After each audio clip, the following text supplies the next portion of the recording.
Now I will explain you air expand on heating. When warm air rises from the surface of the earth, warm air rises from the surface of the earth, यानी अर्थ की surface से warm air rises ऊपर उठती है. It creates an area of low pressure, और ये create करती है एक एरिया ऑफ लो प्रेशर. ठीक है, लो प्रेशर का एरिया ये क्रिएट करती है. The surrounding regions where the air is relatively colder due to sinking down of air and becomes area of high pressure. When जब warm air rises from the surface earth, तो it creates an area of low pressure. Then surrounding regions, और उसके चारों ओर का जो area है where the air is relatively colder, जहाँ air ठंडी होती है, वो डाउन होती है, सिंकिंग डाउन ऑफ एयर, और becomes area of high pressure. और वहाँ उसके अराउंड जो एरिया होता है वो high pressure. And to maintain a balance in the atmosphere, air from the high pressure area moves to the low pressure areas. This setup convention in air and is the main cause of wind. और यहाँ जो heat का flow होता है वो due to convection method के through होता है. We have already discuss about conduction, convection and radiation in the chapter of heat. Okay, next is generation of wind current. Uneven heating of the earth generates wind current.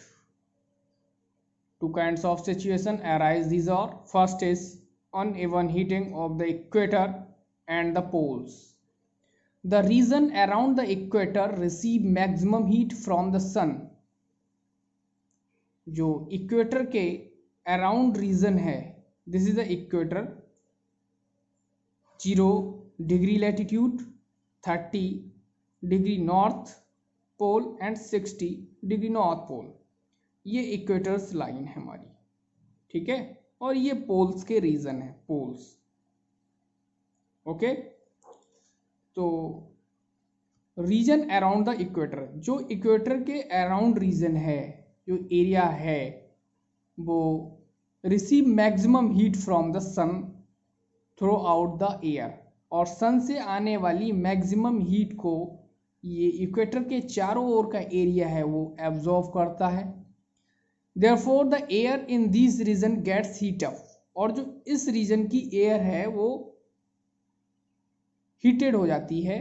Then warm air rises up, और जो warm air है फिर वो rises up and cool air from the surrounding 0 to 30 latitude belt on either side of the equator rushes toward the equator. At 60 degree latitude the air is warmer. यहाँ पर जो air होगी वो warm होगी than at the poles.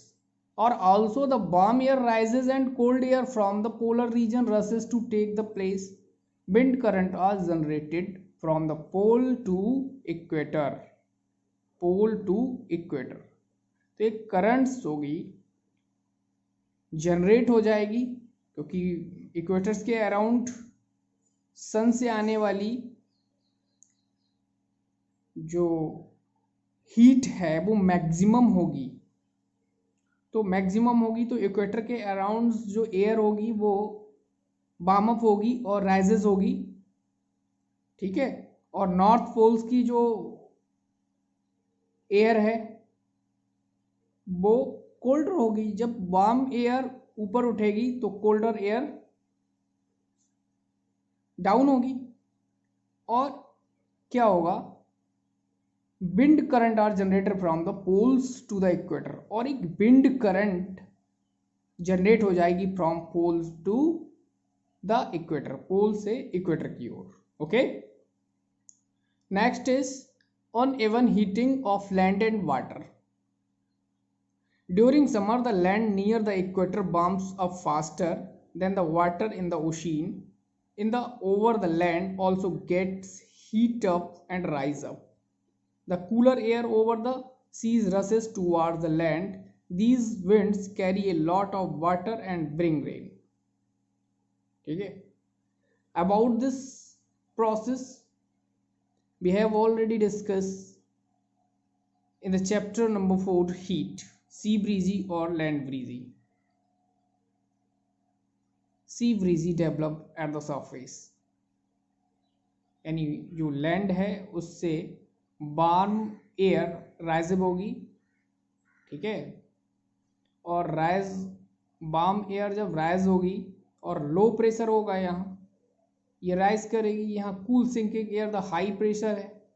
ठीक है, ossein के अगर, तो ये जो आपको साइकिल दिख रहा है, warm air to cold air at low pressure to high pressure, यहाँ एक करंट जनरेट हो जाएगी. ठीक है, जनरेशन ऑफ विंड करंट कहलाएगी वो.